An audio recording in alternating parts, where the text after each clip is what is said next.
Débora Alfano, ontem o governo federal, anunciou presidente Lula, né? Ele assinou um decreto, aí foi uma cerimônia, aquelas coisas de decreto de governo, né? Um decreto de garantia da lei e da ordem. Garantia da lei e da ordem. Essa garantia da lei e da ordem marca, mais uma vez, a entrada das Forças Armadas no combate ao crime organizado. As Forças Armadas, elas não estão aí para combater o crime organizado, entram para isso sempre que há uma necessidade, e quem define essa necessidade é o governo federal, em comum acordo com os governos estaduais, quando é uma área do governo estadual, do contrário, o próprio governo federal. Nenhuma das GLOs, nenhum dos decretos de garantia da lei e da ordem, que a turma chama de GLO, assinou uma GLO, nenhuma delas deu certo. Nenhuma deu certo. Nenhuma deixou um legado, nenhuma deixou saudade. Claro, durante a operação, só que o mundo não é uma operação, mas durante a operação, claro que você tem redução da taxa de criminalidade. Quem é que é maluco, bandido, não é bobo, a não ser esses doidos aí que assaltaram o quartel, roubaram o quartel para pegar arma, mas eram militares que roubaram as armas. Mas, do contrário, a turma não é maluca de roubar na frente do quartel, né? Roubar na frente do soldado, roubar na frente do tanque. Mas aí o tanque vai embora, né? Essa GLO vai até maio do ano que vem, pode ser prorrogada, como qualquer GLO. O governo diz, não, essa aqui vai ser diferente. Ela é diferente, de fato, porque não é uma intervenção na segurança pública de algum estado, no caso Rio de Janeiro ou Bahia, né? Bahia vive o caos na segurança pública. Mas o governo federal não fala da Bahia, né? Porque a Bahia é governada pelo PT. Então não vamos falar da Bahia, vamos falar do Rio de Janeiro, que está o caos, e está o caos mesmo.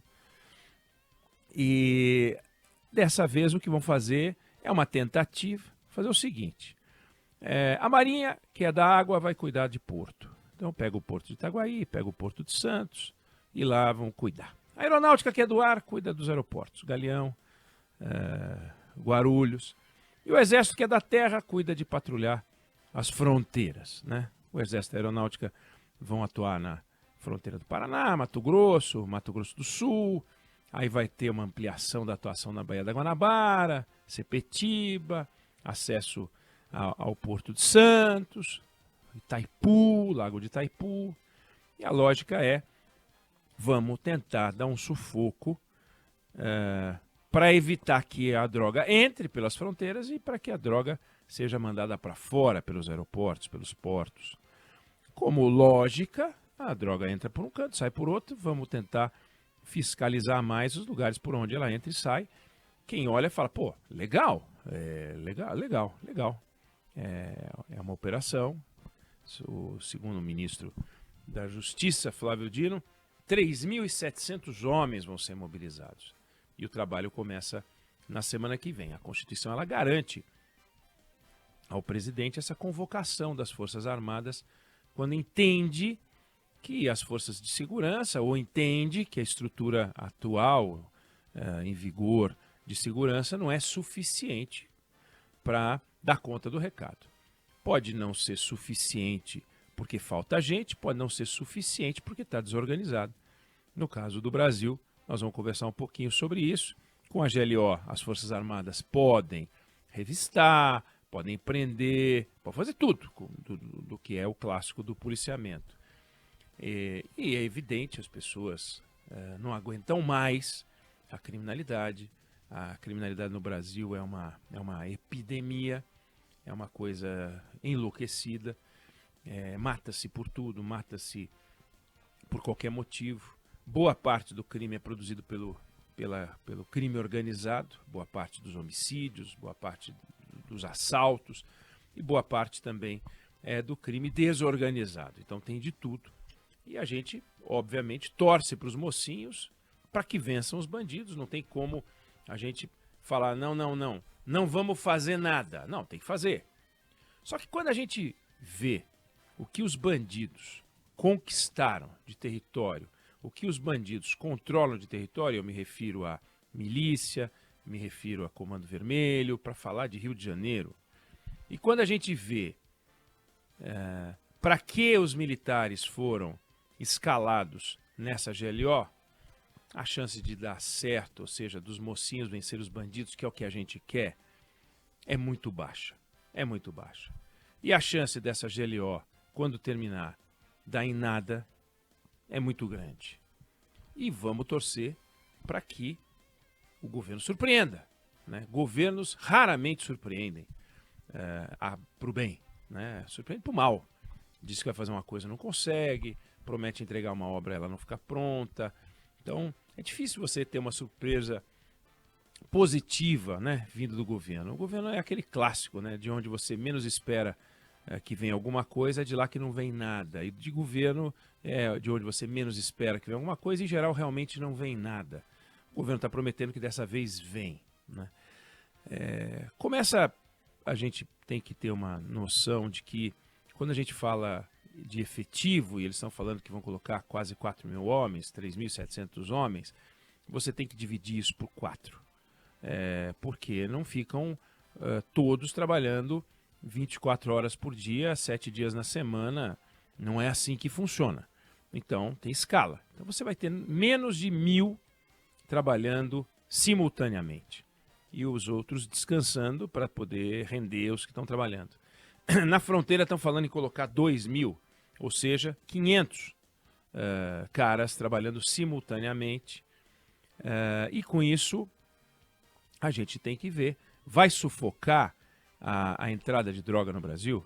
Será que 500 pessoas aumentando a fiscalização, reforçando a fiscalização, numa região, né, numa fronteira que tem a distância que equivale a que vai da sua casa até Tóquio, vai fazer alguma diferença? Eu gostaria que sim. Mas é preciso ter uma tecnologia que a gente ainda não tem, é preciso ter uma organização que a gente ainda não tem, e é preciso ter uma coordenação que, infelizmente, e esse deveria ser o papel do Ministério da Justiça e da Segurança Pública, uma coordenação que a gente não tem. Né? Esse é o trabalho difícil que a gente não vê sendo feito.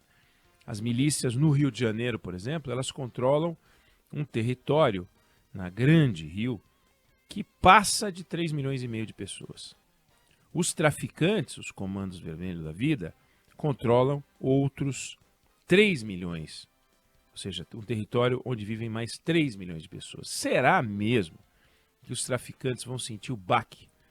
Porque nós vamos ter uma fiscalização em portos, que hoje já existe uma fiscalização em portos. Não é que os portos são um território livre. Os portos são fiscalizados. E porque são fiscalizados, a toda hora a gente encontra cargas de droga. Com esse reforço, a intenção do governo é inibir ainda mais a ação dos traficantes para mandar dinheiro, para mandar droga para fora. Nós temos razões para, e quando eu digo razões, são os vários estudos que existem sobre a ação do crime organizado e sobre o combate ao crime organizado e sobre como o Estado deve combater o crime organizado. É o seguinte, o crime organizado e as milícias, elas viraram um espelho do Estado, um espelho criminoso do Estado. Foram para os lugares onde o Estado não entra e assumiram o papel do Estado.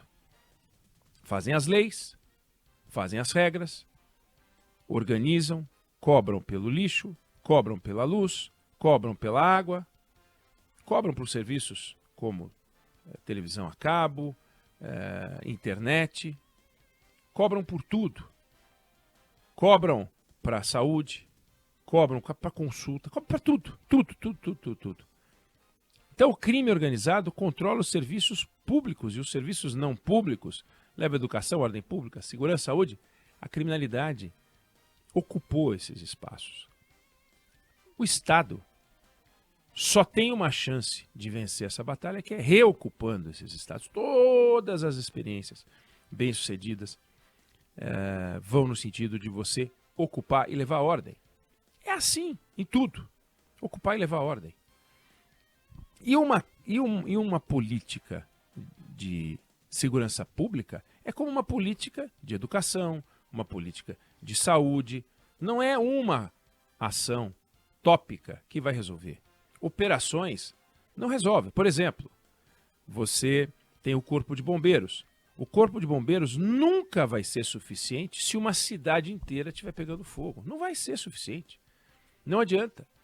Para evitar que uma cidade pegue fogo, e no campo da segurança várias cidades nossas estão pegando fogo, para evitar que uma cidade pegue fogo, é preciso ter normas, regras, fiscalização, políticas. Então, tem que ter um extintor, tem que ter aquele negocinho que joga água, tem que ter porta corta-fogo, tem que ter regra para uso de escada de emergência, tem que ter fiscalizar elevador, tem que fiscalizar o uso de energia, a carga que é usada num prédio, enfim, tudo para as coisas funcionarem e não pegarem fogo.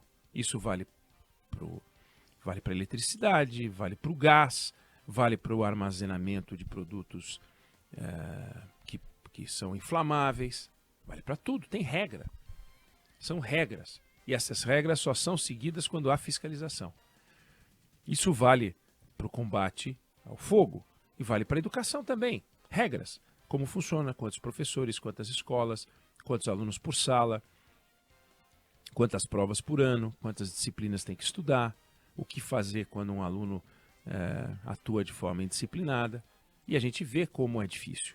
Tanto que a toda hora a gente vê problemas. Você vai fazer uma avaliação do ensino no Brasil, você vê que os alunos não estão bem em linguagem, não estão bem em matemática, chegam no ensino médio e não aprenderam o que deveriam aprender. Isso num lugar onde tem uma política, onde o município atua, onde o Estado atua, onde o governo federal atua, e mesmo assim a gente vê a dificuldade que é na área da educação. Saúde pública, mesma coisa. Combate à dengue, campanhas de vacinação, é tudo complicado.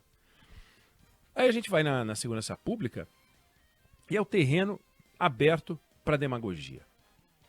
Programas que têm nomes, apelidos, nominho fofinho e empulhação, muita empulhação. O sujeito assume um posto, começa a ser um empulhador, um enganador. E fica prometendo para a sociedade aquilo que não tem condições de entregar. E a todo instante a gente vê isso. A situação da segurança pública no Brasil está grave? Está gravíssima. O presidente Lula fala em participação efetiva do governo, participação ativa do governo, para ajudar os governos do Estado, para ajudar o Brasil a se livrar do crime organizado. Palavras do presidente na cerimônia em que ele assinou o decreto de garantia da lei e da ordem. O governador do Rio de Janeiro pedindo apoio federal para combater o crime organizado. Nós tivemos aí há alguns dias, final de outubro, aí, ônibus queimado, trem queimado, porque uma operação policial terminou na morte de um miliciano e aí a milícia reagiu. A gente esperando que, quando a milícia age, quando o traficante age, o Estado reaja, e o que a gente está vendo é exatamente o contrário. A reação do crime organizado, a reação da milícia e o Estado acuado. E com o Estado acuado, chega essa GLO, que vai atuar de forma tópica, pontual em alguns cantos, e em algum momento vai parar. E vai ficar o quê? Vai restar o quê? Todas as outras GLO deixaram o não legado. Deixaram essa pergunta. Tá, serviu para quê? Serviu para, durante aquele período, produzir paz, mas a gente quer uma paz permanente. A gente quer uma reorganização do Estado permanente. A gente quer que o Estado e a polícia ajam de forma permanente no combate à criminalidade. Agora, polícia, como no Rio de Janeiro, sem Secretaria de Segurança Pública, não dá. Polícia, como em vários lugares, inclusive no Rio de Janeiro, tomadas pela corrupção, não dá. Polícia Federal entrando para prender policial corrupto, um vexame para a Polícia do Rio. É o desafio do governador Cláudio Castro. Herdou um sistema bichado, tem um sistema bichado para administrar. Como nos batalhões, nos vários bairros do Rio e nas várias cidades principais do Estado, os batalhões, as delegacias da Polícia Civil, como eles têm a temperatura, eles sabem quem são os milicianos, eles sabem quem comanda o crime organizado. Como a gente vai fazer esse combate para pegar os caras? É fechar o acesso às favelas? É fechar o acesso ao rio? Não sei. Eu sei que, do jeito que está, no modelo que o governo federal entrou, na forma de operação, GLO, a gente não vai conseguir estruturar algo que seja a recoordenação, talvez nunca tenha estado coordenado, uma coordenação das ações do Estado brasileiro no combate ao crime organizado. Polícias integradas, tecnologia. Hoje tem tecnologia, por exemplo, para você pegar uma estrada, colocar um scanner, é caro o scanner, mas é mais caro o que a gente está passando. Colocar um scanner e os carros vão passando, normal, uma velocidade mais baixa, dá para saber que arma tem dentro, se tem arma, que droga que tem, se tem droga, etc. Sem ter que fazer blitz, sem ter que fazer nada. Dá para fazer, tem tecnologia para isso. Tecnologia que vem do combate ao terrorismo e que está à disposição para poder ser usada. Então tem vários exemplos internacionais de combate à criminalidade, de retomada de espaços públicos para evitar e tirar as pessoas da sensação de abandono. Não é sensação, elas estão abandonadas e entregues. E aí entra o governo federal, cadê as políticas que vão ajudar no combate à criminalidade? Na cabeça do ministro Flávio Dino, tudo está resolvido. Tudo está resolvido. Fizemos essa operação, GLO, show de bola, bacana, vamos para cima, agora nós vamos mostrar para eles, só que é o seguinte, as consequências sempre vêm depois, né? Então, nós vamos saber depois, em maio, nós vamos fazer um saldo e ver o que mudou. O que mudou? Tem cerca de 10 mil fuzis em circulação hoje no Rio de Janeiro. Essa turma, esses militares vão conseguir dar apoio à polícia militar, dar apoio à polícia civil, ou vão ajudar a encontrar fuzis? Quantos nós vamos conseguir tirar das mãos dos traficantes, da mão das milícias? 500 fuzis, 600 fuzis? Esses os que você vai tirar. E quantos vão entrar nesse período? Entra por tudo que é lugar, não entra só por aeroporto, entra por pequenos aeródromos, pequenos aeroportos perdidos no interior de São Paulo, por várias estradas, não precisa ser só aquelas clássicas. Então, o que se tem é um crime organizado altamente capilarizado, com milhares de pessoas envolvidas, prende um miliciano, logo ele é substituído por um outro miliciano, tem que fazer o sufoco financeiro, também é difícil de fazer, muito cash nas operações, muito dinheiro vivo nas operações, até para proteção. Então, tem um universo complexo, que é muito mais complexo do que essa GLO pode resolver. Mais uma iniciativa, guarda por parte do governo uma vontade de protagonismo na área de segurança, e nós vamos torcer para que dê certo. Eu estou na torcida pessoal para que dê certo. A experiência mostra que essa operação dificilmente vai produzir resultados que vão mudar a vida do Brasil, a taxa de criminalidade, e vão tornar a sua vida, você que sai para trabalhar, você que sai para estudar, você que sai para passear, dificilmente com a sua família, com a sua namorada, com o seu namorado, com a sua esposa, com o seu marido, com seja lá quem for, com a sua família, para comemorar, para lamentar, seja lá o que for, para que você possa ter a certeza de que não vai aparecer um motoqueiro bandido, né? Não que o motoqueiro seja bandido, mas os bandidos usando moto e se fingindo de entregador, e assaltam, e roubam o celular, e fazem sequestro do Pix, e usam o Tinder para roubar, entendeu? Você não consegue viver a vida com tranquilidade, que aproveita a hora que você abre a porta de casa para entrar na tua casa, que aproveita a hora que você fecha a porta e vai trabalhar para invadir a sua casa. Esse crime tá aí. Dá para combater esse crime? Dá. Porque se não desse em todos os países ele floresceria. E não é verdade que funcionam assim as coisas. Então, o combate ao crime não organizado e o combate ao crime organizado se dá por coordenação. Este crime organizado, ele não respeita fronteira, divisa de Estado, não respeita nada. Não respeita nada. Não é uma questão social esse crime organizado. Embora ele recrute jovens, crianças que acabam entrando para o crime porque estão numa situação que os estimula. E não estou falando de situação econômica só, não. Há um certo descuido, um certo desalento muito forte e que acaba estimulando uma parte dessa juventude. Outra parte não se deixa levar, não. E nós temos que fortalecer isso. Então tem muito trabalho para o Estado fazer que não está contido, nem pode estar contido numa GLO. Vamos acompanhar. Eu não sei se você concorda ou discorda, mas essa é a opinião que eu tenho sobre o assunto.